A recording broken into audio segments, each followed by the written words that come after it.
A study by the UN says most coral reefs could be gone in 30 years. Now scientists fear many of these reefs will not survive. Climate change is threatening to kill off coral reefs at a massive scale.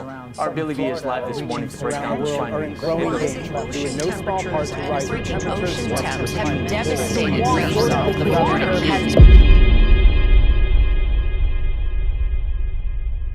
The story that you're hearing is not the story of every reef. I'm Katie Lubarsky. I'm a staff researcher here in the Sandin Lab at Scripps, and I focus on coral reef ecology and conservation. In the news, you hear sort of the same narrative over and over again, and that's that coral reefs are dying. They're going to be gone in the near future.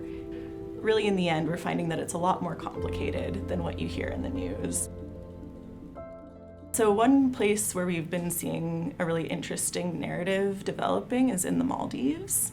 The Maldives has had several really large bleaching events in the past couple decades. The first big one was in 1998. There was a really extreme bleaching event that killed about 99% of the coral in the country.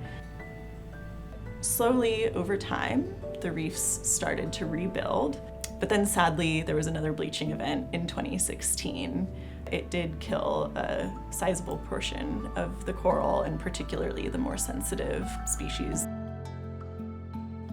Our team went out in 2020 and 2021, and what we found in those first two expeditions, which was about 5 years following that bleaching event, was that there were coral babies everywhere.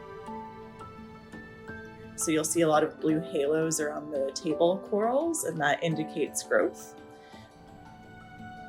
And what was even more encouraging was we went back in this past year and we revisited some of the exact same sites, and we were able to see that a lot of those coral babies seem to have stayed alive and are growing, and there were a lot more coral babies that were sort of a new round of recruits.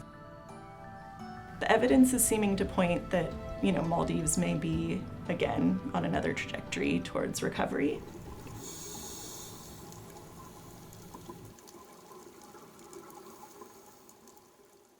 We can't just use all the resources. I think it's important to understand what the potential consequences are, but I do also think that it's important for there to be some hope, because I think if there's no hope, then no one's going to change their behavior. There are a lot of different ways that we as humans can help them have a better chance at recovering or resisting these impacts from climate change. I think the probably most approachable one is simply to focus on local management actions. So things like managing fisheries to promote healthy fish populations on reefs. I think managing shore-based pollution or sedimentation is also something that can be done on a local scale that will really help.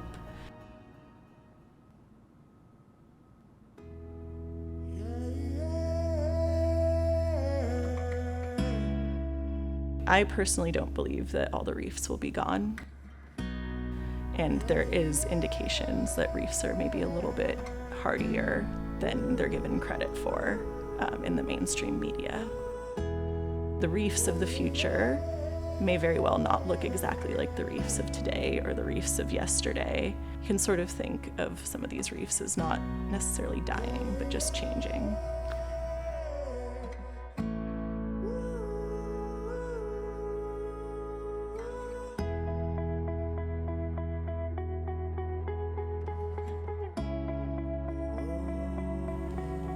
So there we go, that's my TED Talk.